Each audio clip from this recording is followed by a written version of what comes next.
صلی الله علیه و علی آله و اصحابه و من والاه. السلام علیکم و رحمت الله تعالی و برکاته. بینندگان عزیز گرامی، قبل از همه از پروردگاری قادر و توانا عزت و برکت و سعادت دائمی شما رو تمنا میکنم. خداوند عزوجل همیشه همه شما و اهل خانواده و پیوندان و نزدیکان را زیر سایه رحمتش قرار بدهد و عزت برکت و سعادت دائمی نصیب رجوع بگرداند. موضوع امروزه ما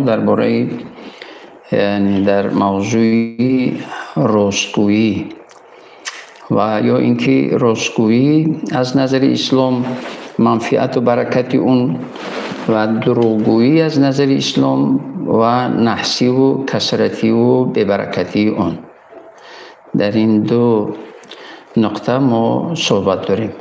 حالا یعنی چیز در موضوع راستگویی، خداوند عزوجل می‌فرماید استعیذ بالله یا ایها الذین آمنوا اتقوا الله و كونوا مع الصادقین. یا ایها الذین آمنوا اتقوا الله و كونوا مع الصادقین. یا اون کسی که شما ایمان آورده اید حتمی با راستگویان باشید، حتمی صادق باشید، در همه حالت راستگو باشید. چرا؟ بخاطر که راستگویی نشانه ایمانداری و تقوا و پرهیزگاری هر مؤمن و مسلمان است و راستگویی یکی از خصلت‌های نیکی مسلمان است که مسلمان باید همیشه راستگو باشد. هیچ وقت باید با کسی خیانت نکند، کسی رو فریب نکند، با کسی دروغ نگوید و کسی رو فریب ندهد. در نتیجه چی می شود؟ ولی مؤمنی که راستگو هست، صادق هست، این مؤمن صادق در نتیجه این صدق و صفا و راستگوییش هم عزت و هم برکت و هم احترام جامعه و با باوری اطرافیان و محیط خود با باوریشون یعنی چیز می درآید و مردم به او اعتماد میکنند، باور میکنند. و در یک ضرب المثل هست میگوید مرده و دروغگو هر دو یک است. چرا؟ به خاطر که مرده رو هیچ کس نمیشنود، مرده رو هیچ کس نمیشنود، شنویده نمیتواند و دروغگو هم مثل همون دیگر آواز ندارد، یعنی قدر ندارد، قیمت ندارد، شأن ندارد، شرف ندارد، شرافت ندارد، کرامت ندارد و یک انسانی است که هیچ کس به او اعتماد نمیکند. حتی راستگو بودن و راستگویی برای انسان عزت و برکت و سعادت هم در دنیا و هم در آخرت میارد. در دنیا گفتم که بین مردم عزت و برکت دارد، عزت و احترام دارد و در زندگی شخصیش، اهل و خانواده‌اش برکت زیادی پروردگار با اون میدهد در نتیجه راستگویی. و بنده مؤمن رو همین بس است که دائم کوشش کند که دروغ نگوید، راست بگوید و برای راستگویی کوشش کند. این خیلی مهم است. ولی متاسفانه بعضیا هم دروغ میگوین هم کوشش میکنن که در هر کاری یک دروغ پیدا کنن یا بخندانن مردم رو یا اینکه دروغ بگوین کارشون رو پیش ببرن. از رحمت الهی محروم میشوند. اما کسی که راست میگوید و همیشه سعی و تلاش دارد، همیشه در فکرش هست که من باید دروغ نگویم، راست میگوید، تلاش برای راست گفتن، همین براش بس است که پروردگار اون رو دوست بدارد، پروردگار اون رو دوست میدارد. هر انسانی که راست میگوید، تلاش میکند راست بگوید، نزد پروردگار اون راستگو نوشته میشود.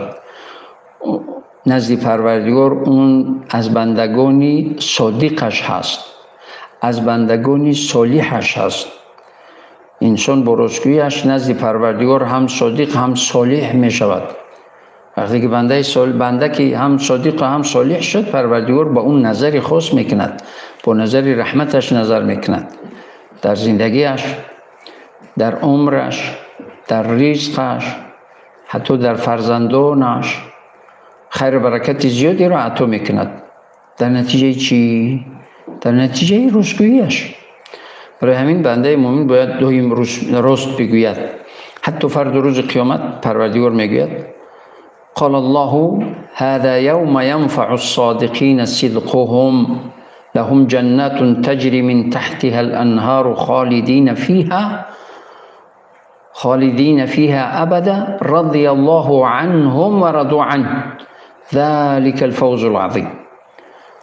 پروردگار میگوید که این روزی هست که راستگویان را راست گفتنشون، یعنی موحد بدنشون، ایمان داشتنشون، راست گفته هایشون، یعنی قول و عمل هایی که مستقیم برای راست همیشه رفتند.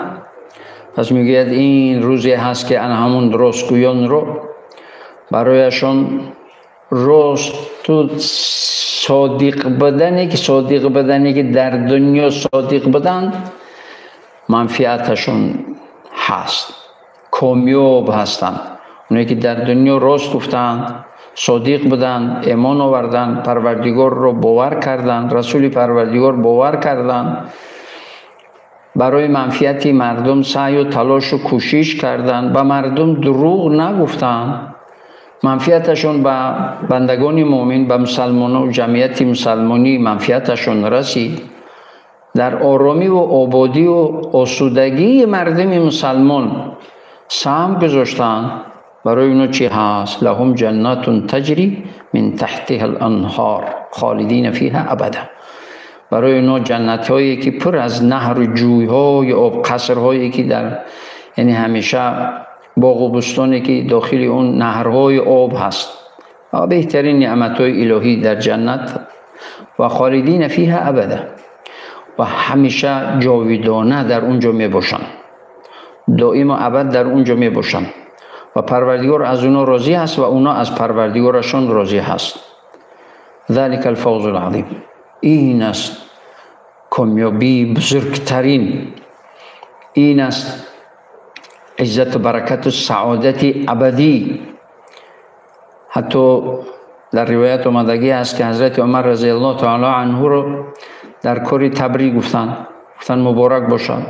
گفت برای من کامیابی همون وقتی هست که داخل جنت باشم، حتی اگر یک پایم داخل جنت، یک پایم اگر بیرون جنت باشد، باز هم من یعنی خود رو خاطر جمع احساس نمی کنم، خاطر جمعی ندارم.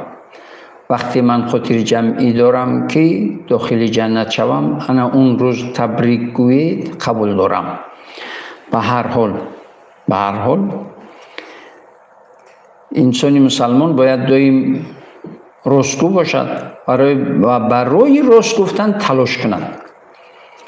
وقتی که راست گفت و برای راستگویی تلاش کرد، پروردگار برای اون قصرهای در جنت و باغ و بستانهای جنت که در اون نهرهای آب و تمام لذت و حلاوت و راحت و بزرگترین کامیاب عزت و برکت و سعادت انا همون هست که دیگر همیشه در جنتی جاودانی و ابدی هست. پس یعنی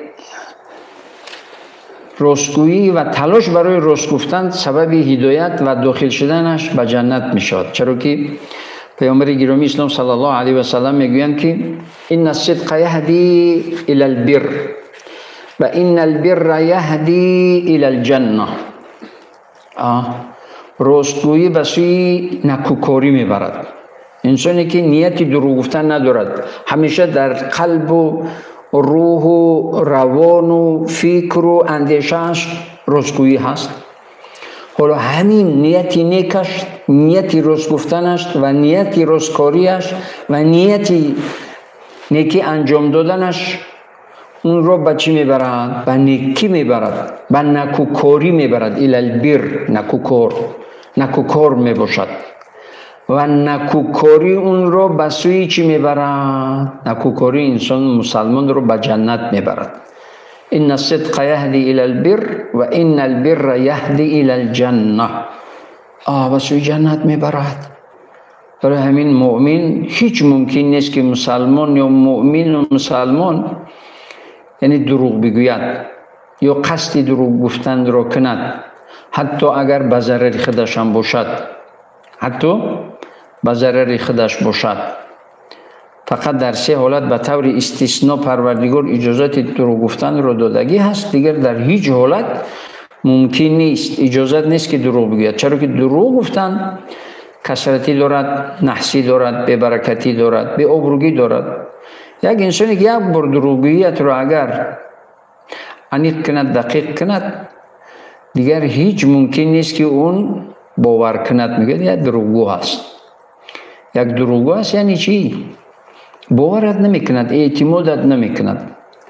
حالا ببینیم پیامبر علیه السلام حتی قبل از پیامبریشون محمد امین بودن، محمد راستگو. یعنی پیش بانک ها وجود نداشت، کارت ها وجود نداشت، مردم دارندگی و سرمایه هاشون رو اونجا بگذارن، نزد آدمای راستگو میگذاشتن، در خانه انسان های صادق و امین و امانتدار میگذاشتن، میرفتن سفرهای تجارتی یا سفرهای سیاحتی یا هر سفری که باشه. پیامبر علیه السلام حتی پیش پیامبریشون حالی که از وحی و از خدا و از قرآن هیچ خبری نبود، لیکن راستگو بودن. بر راستگویی مشهور بودن. مردم مکه وقتی به جای می رفتن، از مردم مکه بعضی ها می آوردن تمام دارندگی اشون رو نزد محمد امین، حضرت محمد علیه السلام میگذاشتن، می رفتن، می آمدن، باز همون امانتی گذاشته اشون رو سالم با پرگی باز می گرفتن. و چقدر قدر داشتن، قیمت داشتن. حالا مسلمان شدن حضرت ابوبکر صدیق هم رضی الله تعالی عنه یکی از دوستانی نزدیکی از کودکی یک جای بودن. و وقتی که وحی آمد هر کسی دلیل و هر کسی حجت و هر کسی معجزه طلب کرد. لیکن ابوبکر صدیق رضی الله تعالی عنه همیشه با پیامبر علیه السلام دوست و رفیق و همنشین و برادر بودن، دوست بودن. با مجرد گفتنشون گفتن که من در طول حیاتم از این انسان دروغی نشنیدم، هیچ ممکن نیست دروغ بگوید. مادامی که محمد گفته که مادامی که محمد امین میگوید که به من وحی آمده است، من باورش میکنم. چرا که در طول حیاتش تا این 40 سالگیش من ندیدم که باری دروغ گفته باشد. برای همین انسان‌های راستگو همه اعتماد دارن به انسان‌های راستگو، به انسان‌های صادق، به انسان‌هایی که هیچ وقت درویه نیستن، همه باور دارن، همه اعتماد دارن، هر چی که میگوید باور میکنن، دوستی میکنن و حتی میخوان خویش تبوری داشته باشن، حتی میخوان همیشه همنشینی داشته باشن، همیشه دیداربینی داشته باشن. با کیها؟ با انسان‌های صادق، با انسان‌های صالح. برای همین راستگویی و صادقی انسان رو، مسلمان رو به جنت و به نعمت‌های جنت قبل از که دیگه از این دنیا رو ترک میگوید، در همین دنیا عزت و برکت و سعادت و احترام و قدر و قیمت و دیگر همه در نتیجه راستگویی. پس پیامبر علیه السلام را پرسیدن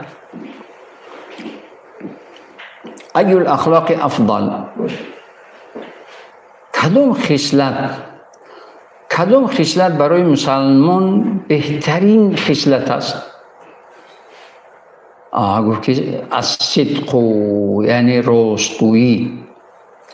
ان الصدق طمأنینه و ان الکذب ریبه.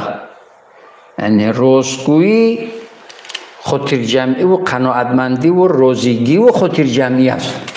هیچ ترسی ندارد، چرا که رو هر جایی که هست راست میگوید، دروغ نمیگوید. اون همه اعتمادش دارند و خود هم خاطر جمع زندگی میکنند، چرا که دروغ نگفته است از چی بترسد. لیکن دروغگو همیشه در ترس است، همیشه در اضطراب است. یک دروغ میگوید 100 دروغ دیگر میبافد تا اینکه اون دروغش را حمایت کند. یک دروغ باز به 100 دروغ دیگه میبردش به خاطری که اون دروغ گفتگیش رو اثبات کند. برای همین بی برکت می شود، برای همین بی اعتماد میشه، هیچ کس باورش نمیکنند. برای همین حالا دانشمند میگوید که اگر ثروت و مال و اموالت رو اگر از دست دادی، مثل اینکه هیچ چیز از دست نداده ای. اگر سلامتیت رو از دست دادی، یعنی مثل اینکه چیزی از دست دادی. اما آبرویت رو از دست دادی، مثل اینکه همه چیز رو از دست دادی، دیگر هیچ چیزی نداری. مثل اینکه انسانی که آبرو ندارد، انسانی که مردم اعتمادش نمیکنن، انسانی که باورش ندارن، نه همکاری تجارتی میکنن، نه باورش میکنن، نه خشتباری میکنن، حتی که میگریزن. بس میگن همین دروغگو آمده ایستاده است، با یگان فتنه و یگان دروغی ده باز گرفتارمون میکنند. الحذر میگویند، میگریزند. برای همین بنده مومن باید دویم در تمام حالت ها باید راست بگوید، چرا که در راستگویی برکت است، در راستگویی عزت است، در راستگویی سعادت است. حالا در حدیث دیگر آمدگی هست، میگوید که ای الاخلاق افضل، میگوید که الحیا، یکی از بهترین خصلت انسان راستگویی و حیا است. متاسفانه حالا بعضی انسان‌ها رو میبینید بی‌شرمانه، بی‌شرفانه یک دشنامایی میدهد، یا بعضی جوانایی رو میبینید در کوچه یک نمود دشنام میدهد. ولی چی معنی دارد این دشنامایی که اونم دشنام میکنند و بد میگویند در کوچه بلند؟ حالا بگذار که بین رفیق یا دوگانه و دیگرش اگر باشد در تنهایی میلش، در بین مردم. حالا مردم هم میگن از خدا نترسیدی، از مردم شر نمیکنی، حیا نداری، ایمان نداری، حیا نداری، ایمان نداری. حالا اونی که دشنام میدهد، فحش میگوید و بد میگوید و دیگر اون میگوید که توجه کنید که من بی تربیه هستم، من بد اخلاق هستم، من مفلی، یعنی من پسترین انسان هستم، من بدترین انسان هستم. داد میزنید، خود رو آشکار میکند که هست. برای همین میگوید که بهترین خصلت مؤمن این راستگویی است و بهترین خصلت انسان حیا است. حالا حیا برای همه، چی برای مرد چی برای زن، لیکن برای زن بهترین خصلت این حیا است و بهترین خصلت این راستگویی است، چرا که این نشانه ایمانداری هست. حالا ایمان نباشد، نه حیا دارد، نه حیا دارد، نه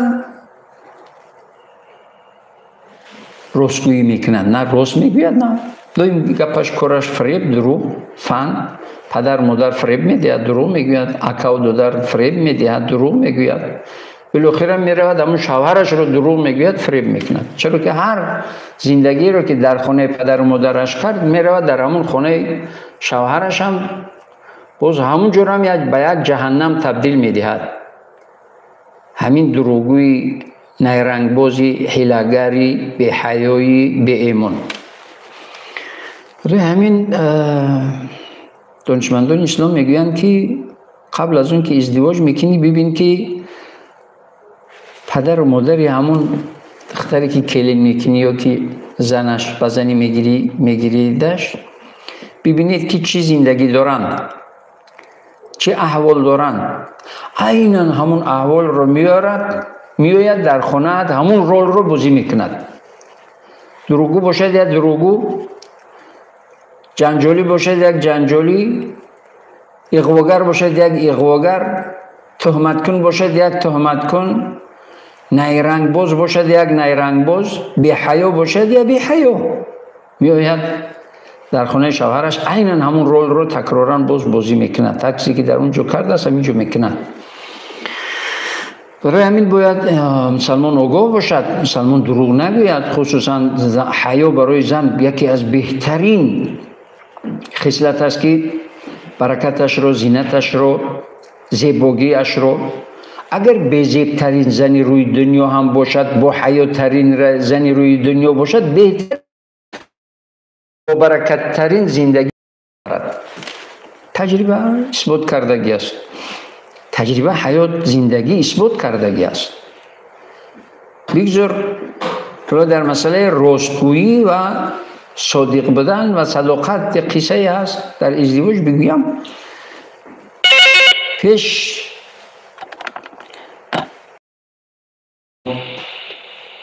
السلام علیکم. و علیکم السلام و رحمت الله و برکاته. من یک سوال داشتم. الله بای. میگفتید که چگونه کودک میتواند راستگو باشد؟ کودک چطور میتواند راستگو باشد؟ دیگر سوال نیست؟ ولی هم یک سوال. خدا خیر پداشتید، سلامت باشید. خب کودک چطور میتواند راستگو باشد؟ کودک میبیند که پدر و مادر راستگو باشد، میشود راستگو. کودک ببیند که پدر و مادر دروغگو باشد، میشود دروغگو. پدر و مادر رو ببینید که پدر و مادر رو دیدن در کار که راستگو هستن یا دروغگو هستن، نیرنگ باز حیله‌گر هستن یا اینکه دیگر. حالا یک مسئله عادی دکرده چور. اگر 100 کتاب بیارید فرزند رو بدهید، بگید که این 100 کتاب رو در موضوع راستگویی بخونید. 100 کتاب رو خوند، بعد در که صدا کرد، حالا بعد بگید که برو بگو که پدرم نیست، تمام این 100 کتاب خواندگیش برباد شد. دروغی رو در عمل یعنی در واقع یعنی فرزند از پدر یا از مادر میگیرد. لبای یعنی از پدر و مادر دروغگویی رو مستقیما میگیرد فرزند. برای که فرزند دروغگو نشود، پدر و مادر باید نمونه باشند. پدر و مادر پیش از که انسان زن میگیرد یا دختر شوهر میکند، باید چند کتاب بخواند که به خاطر چی زن میگیرد، به خاطر چی شوهر میکند. حالا مسئولیت شوهر چی هست، مسئولیت زن چی هست. زن و شوهر باید با همدیگر و با اهل و خانواده، با پدر و مادر شوهر، با اکا و دادر شوهر، با اپا و خواهر شوهر چی معامله داشته باشد، معلوماتی پره باید داشته باشد. و وقتی که فرزنددار می شود همچون مادر چی مسئولیتی باید داشته باشد. بعد این همه معلومات باید که شوهر کند یا زن بگیرد. برای بعضیا زن گرفتن حرام است یا شوهر کردن حرام است. چرا؟ به خاطر حیا ندارد، تربیه ندارد، اندیشه ندارد، عقل عموما استفاده نمی کند. شیطان هر چه که گفت همون رو انجام میدهد. شیطان پرست. شیطان پرست. یک شیطان پرستی واقعی است. چیزی که نفس شیطانش میگوید از عقبی هم میدود. لبو رو دم میکند، لنجا رو دم میکند، نمیدونم که بینی رو کم چخل میکند. و برای چی؟ این بدردت نمیخورد، درست پس پیر میشه، میونه عمر میشه، پیر میشه، چیکار میکنی؟ خودت رو با بلای یعنی به یک درد بی‌دوا مبتلا میکنی. او پیر شدنت فکر نمیکنی که پیر شدی لوا چی میشود؟ او لوا چی میشود؟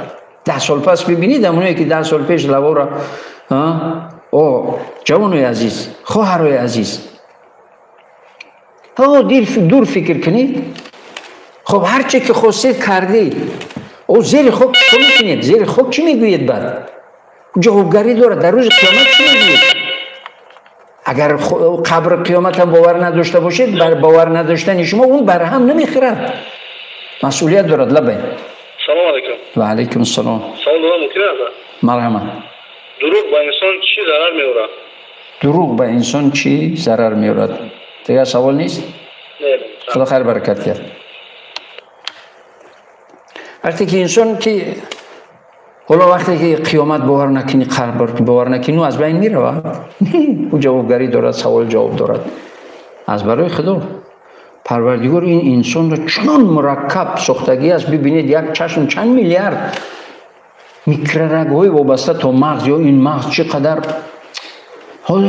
دانشمندا و علما و این تکنولوژی چنان کردگی است که همه رو در حیرت گذاشتگی است.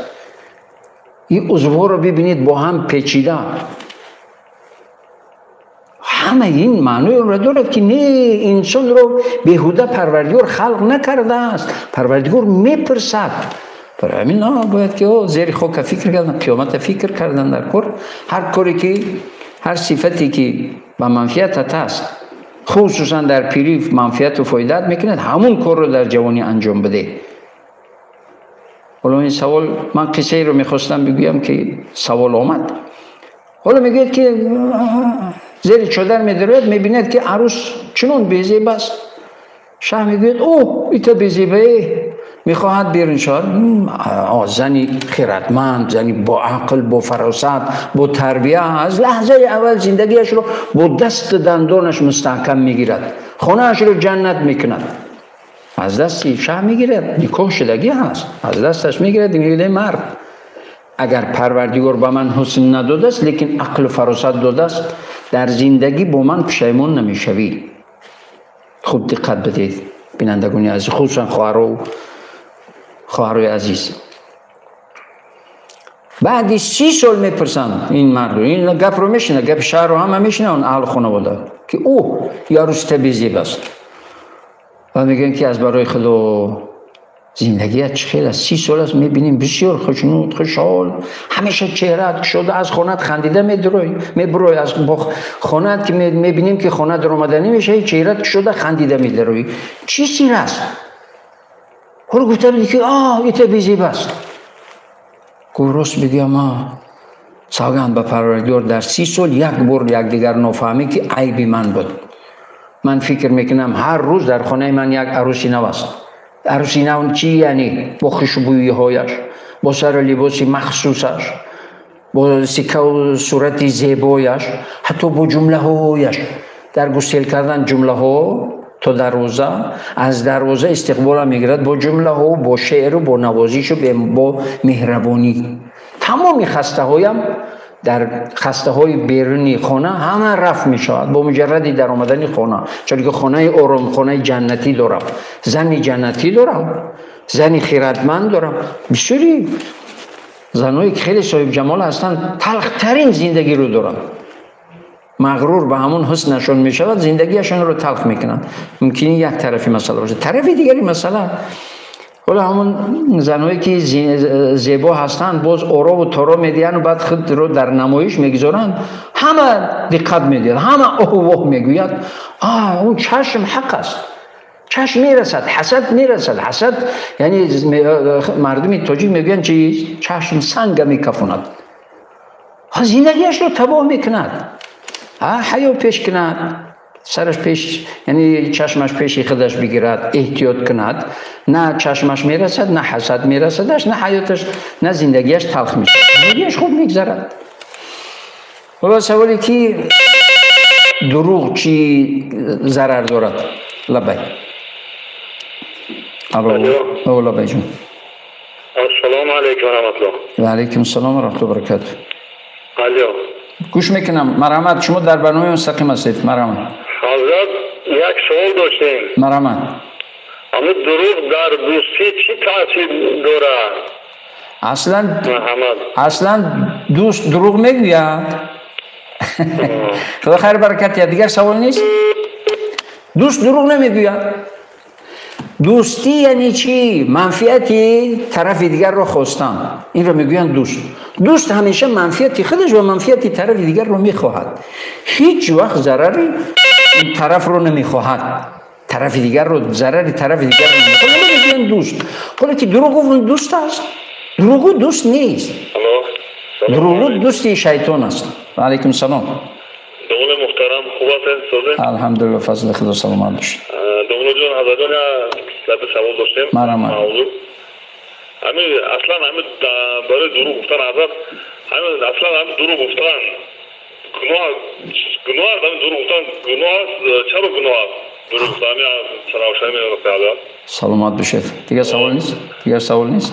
بعد در وقت ضروری مثلا در مخصوصا در جیمون تجربه بسیار آدم یا رفت ما همین در وقت تجارت در وقت مثلا سعودو دا دوستان همون چیزا اجازت دارد یا ندارد؟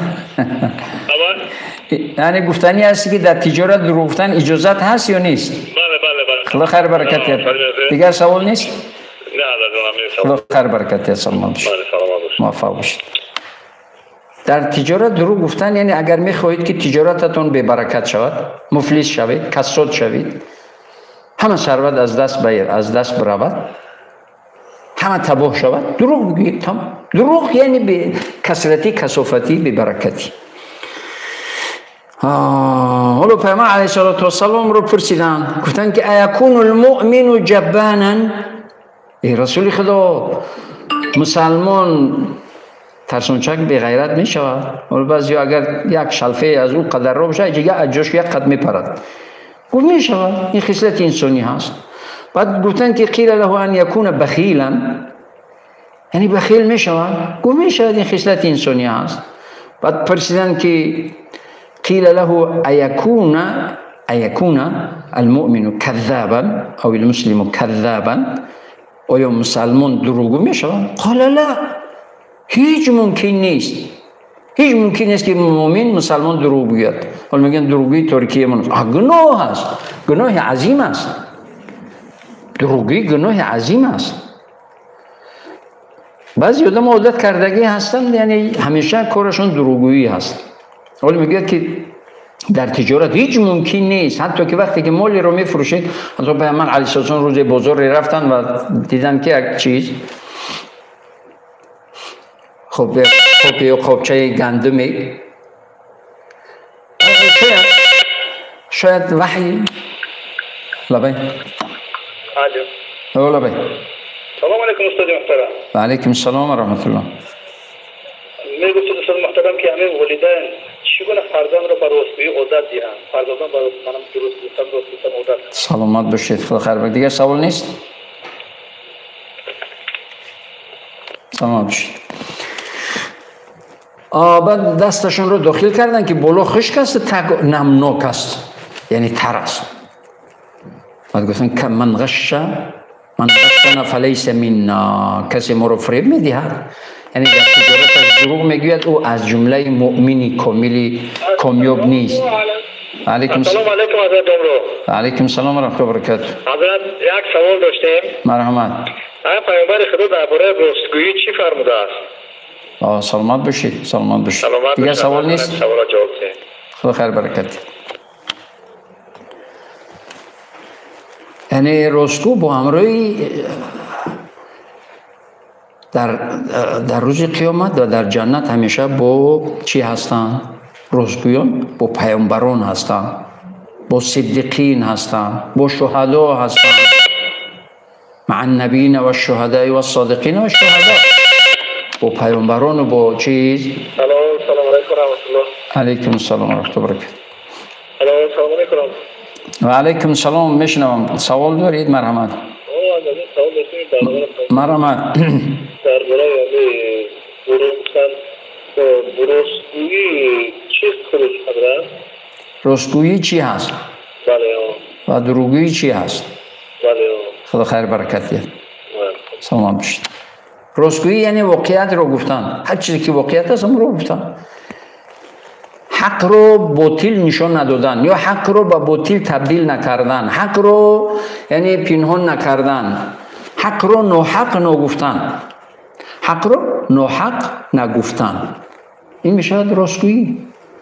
و دروغ حق رو به حق راست رو به یک دروغ، به یک چیز یعنی تبدیل دادن، واقعیت رو نگفتن یا عکس واقعیت گفتن میشه دروغ. و اونه که حق رو حق میگوید، دروغ رو دروغ میگوید، راست رو راست آشکار میکند، دروغ رو دروغ آشکار میکند، اون میشود یعنی چیز صادق، صالح، موفق، کامیاب. یعنی راست همین است و دروغش این است.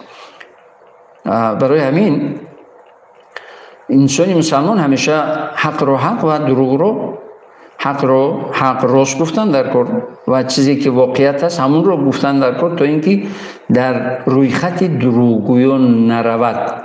حالا من چرا گفتم که شیطان پرست است؟ شیطان پرست یعنی چی؟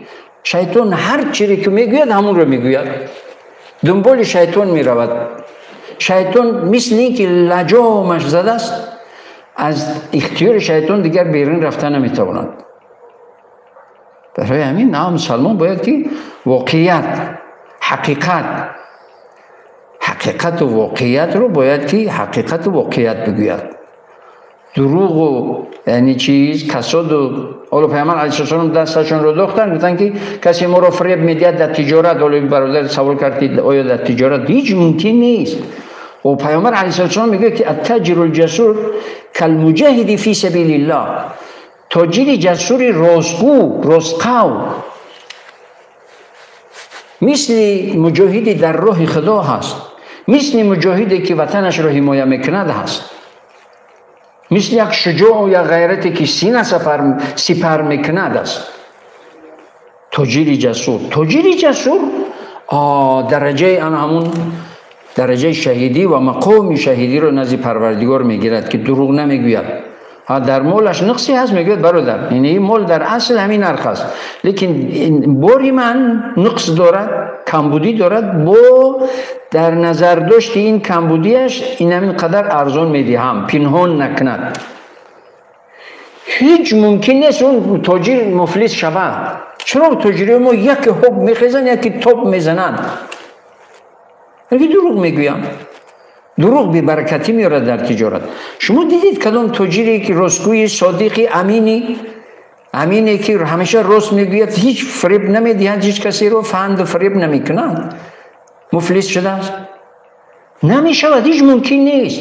چرا که پروردگار وعده خلاف نیست. کسی که دروغ نمیگوید از خدا میترسد، تقوای پروردگار رو پیش مد اولی نظرش میگیرد، همیشه تلاش میکند راستگو باشد و راست بگوید و تلاش میکند، در تلاش هست، در فکر راستگویی هست. نزد پروردگار اون بنده مخصوصش هست که پروردگار با اون عزت و برکت و سعادت زیاد میدهد. برای همین بنده مؤمن مسلمان باید که چیکار کند؟ باید که همیشه راست بگوید، خصوصا در تجارتش باید هیچ وقت دروغ نگوید. چرا که دروغ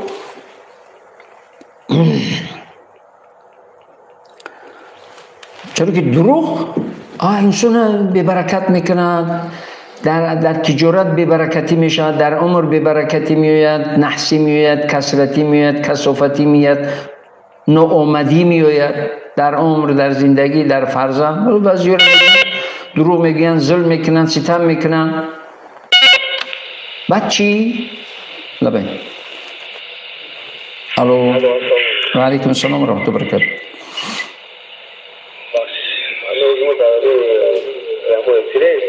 لبین گوش میکنم. برنامه مستقیم یوتیوبی است. اگر سوال داشته باشید مرحمت در موضوع.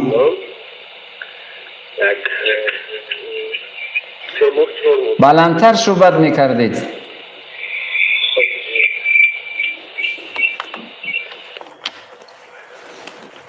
خب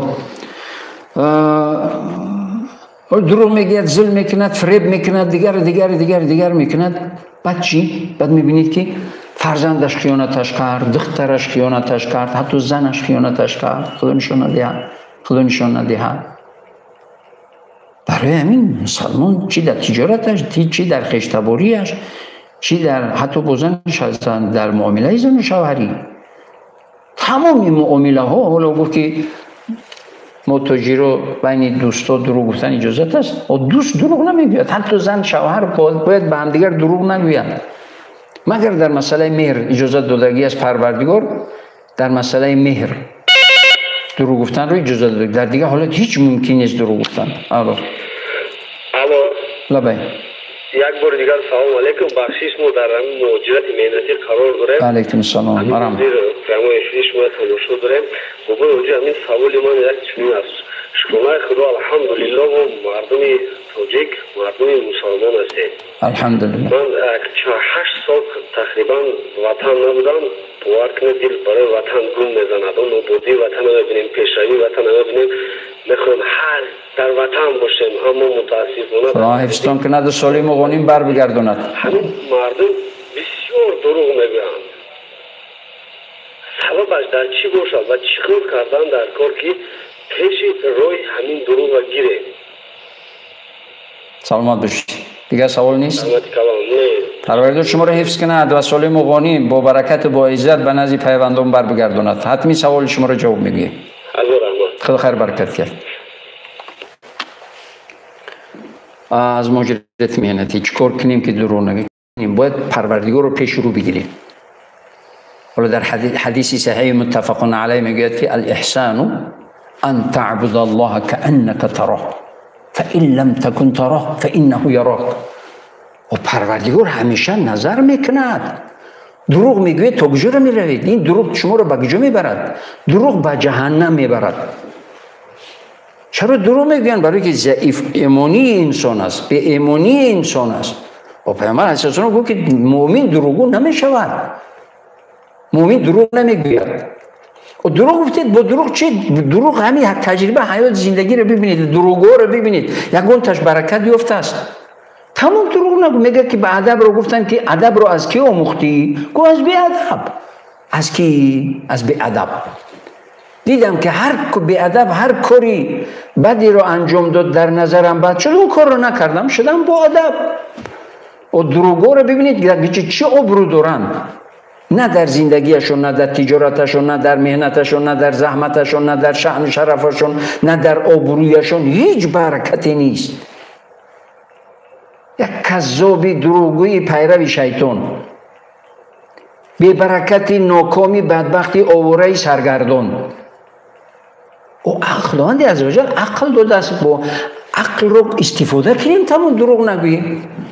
در دروغی بی برکتی است، در راستگویی برکت است، عزت است، سعادت است، کامیابی است.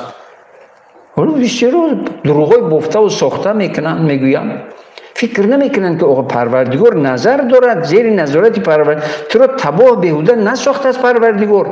هیچ بنده رو بهوده خلق کردگی نیست.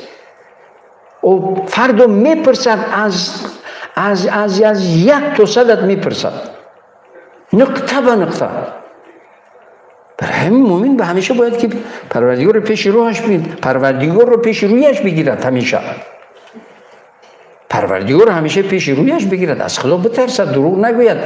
بعد ببینن 40 روز دروغ نگو، همیشه در فکر باش که دروغ نمیگویم، راست میگویم، راست کار میکنم. 40 روز بعد برکت رو ببین، بعد قناعتمندی و خاطر جمعی و آسودگی و آسودحالی و عزت سعادت رو چنان احساس میکنی، قلبت پر از نور میشود.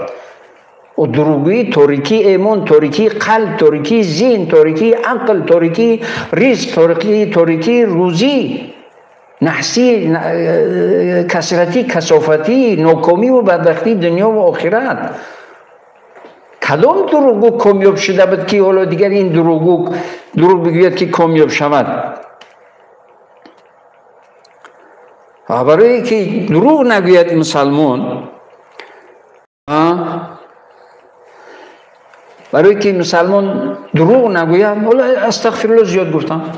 و پروردگار میگه استعیذ بالله فقلت استغفروا ربكم انه كان غفارا يرسل السماء عليكم مدرارا ويمددكم باموال وبنين ويجعل لكم جنات ويجعل لكم انهارا ما لكم لا ترجون لله وقارا. صدق الله العظیم.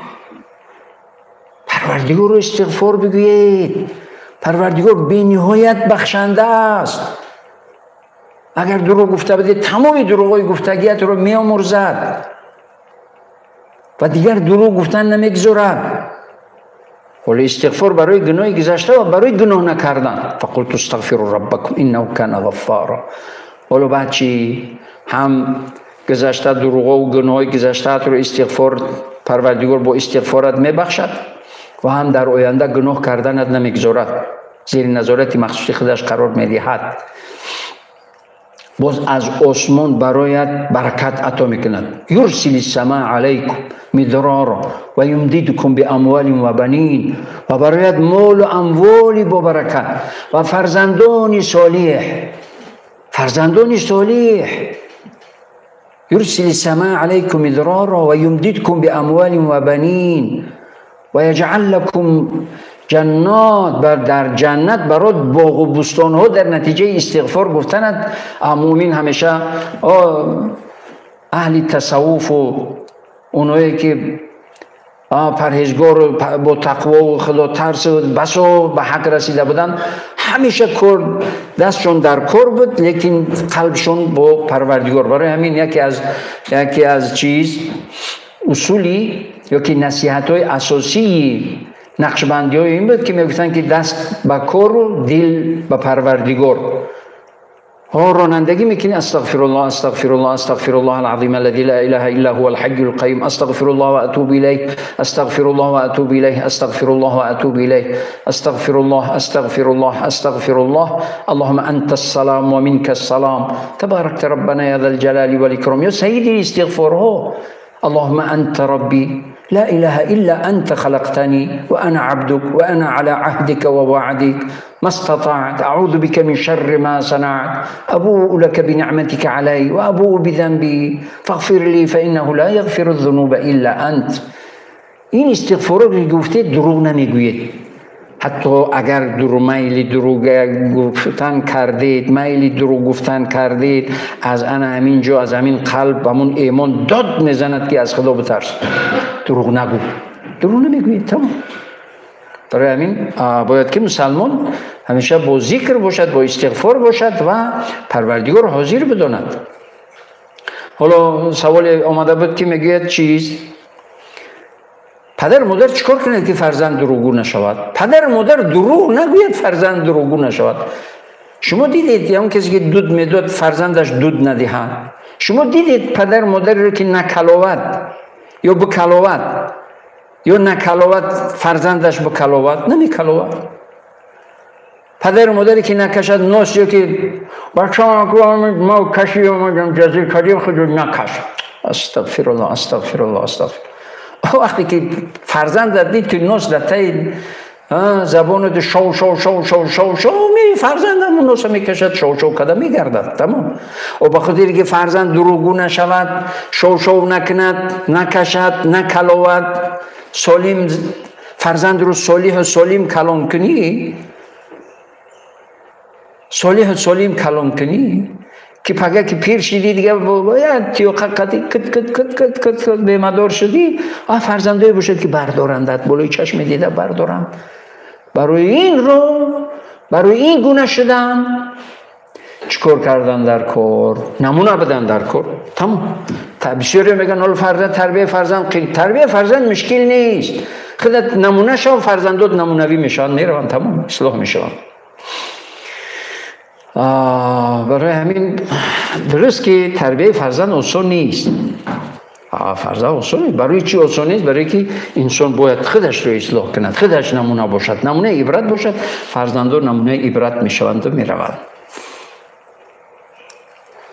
و خصوصا من مراجعت به برادران عزیز و گرامی عزیز قلب ما، برادرای ما که در مهاجرت مهنتی دور از وطن هستند، مراجعت من این است که هیچ وقت دروغ نگویید، هیچ وقت خلاف قانون همون کشور رفتار نکنید. چقدر جوانای خلاف قانون اون کشورها رفتار کردن و پس پنجره رفتن، اینجا بیچاره مادر بدیدش به شش قطار شب روز حال ندارد، بچه‌ام میگوید، تا مردن بچه‌ام میگوید. احتیاط کنید، دروغ نگویید، فریب نکنید، نمونه باشید. من وقتی که در مهاجرت مهنتی با مهاجران کاری در خارج صحبت داشتم با نمایندگان سفارت یا سفیر، من گفتم محترم سفیر، جناب سفیر من رو درست درک کنن، لیکن همه شما که در مهاجرت مهنتی بیرون از این که از کشور عزیزمان تاجیکستان هستید، در اینجا همه شما سفیر هستید، همه شما نماینده تاجیکستان هستید. شما رو نمیگید که این احمد است، این محمد است، این عبدالله است، این محمد رحیم است، کی هست؟ نمیگوید، تاجیک است میگوید. و از رفتار شما، از کردار شما، از عمل شما، از معامله شما، از مناسبت شما تمام مردم تاجیکستانی رو بها میدهند.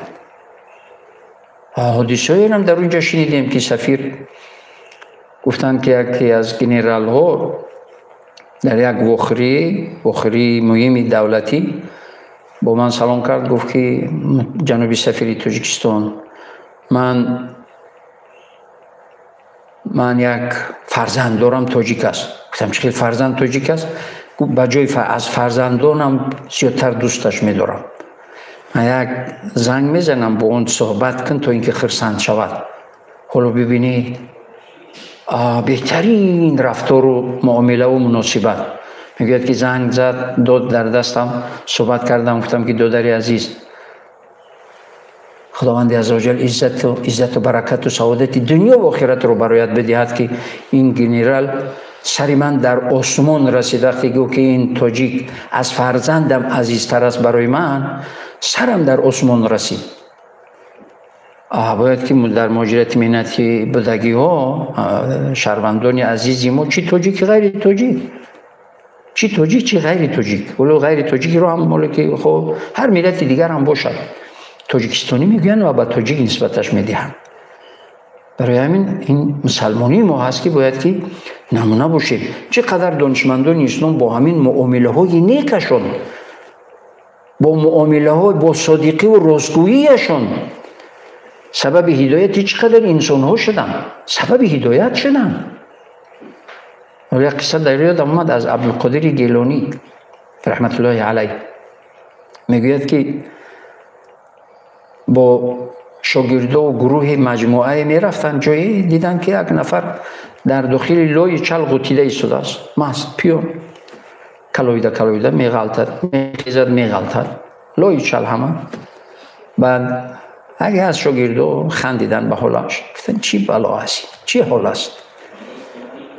بعد اونم طرف عبدالقادر گیلانی گفت یا عبدالقادر، الله قادر ام غیر قادر؟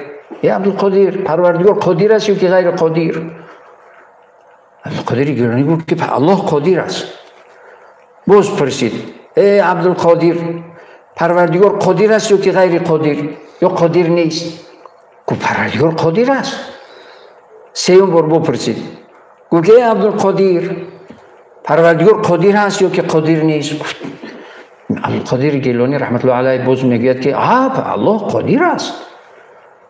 بعد عبدالقادر گیلانی او بدیدهشون به 6 قطار گریون میشود. شاگردا پرسیدند که چی حکمت است؟ گفت این با همین مستیش. گفت که آیا عبدالقادر، پروردگار قادر است که من رو ببخشد یا قادر نیست؟ من بخشیدنی هستم، پروردگار میبخشد یا نمیبخشد؟ من گفتم قادر است، توبه کنی پروردگار میبخشد. بعد گفت که دیم بار گفت که عبدالقادر، پروردگار قادر است یا قادر نیست؟ گفتم قادر است. با این میخواست بگوید که قادر نیست که من رو در جای خودت در این مقام و در این تقوا و پرهیزگاری و خدا ترسی این مقام جای کند. گفتم قادر است. توبه کنی، اصلاح شوی، محنت کنی، زحمت بکشی، پروردگار قادر است که به این مقام میرساند. سوم بار گفت که عبدالقادر، پروردگار قادر است یا قادر نیست؟ گفتم قادر است. در اینجا میخواست بگوید که ای عبدالقادر، پروردگار قادر نیست که تو رو در جای من بگذارد که در این حال من باشی. در اینجا گریست. یا پروردگار قادر است. برادران الاسلام، برادران عزیز گرامی، باید مسلمان عقل و خیرت و اندیشه و خدا ترسی و پرهیزگاری و دور اندیشی رو هیچ وقت باید از دست ندهد. همیشه باید با عقل و خیرت و با اندیشه زندگی کند. خصوصا اونایی که در مهاجرت مهنتی هستن، بیرون از کشور هستن، باید که چیکار کنن؟ باید همیشه اندیشه کنن و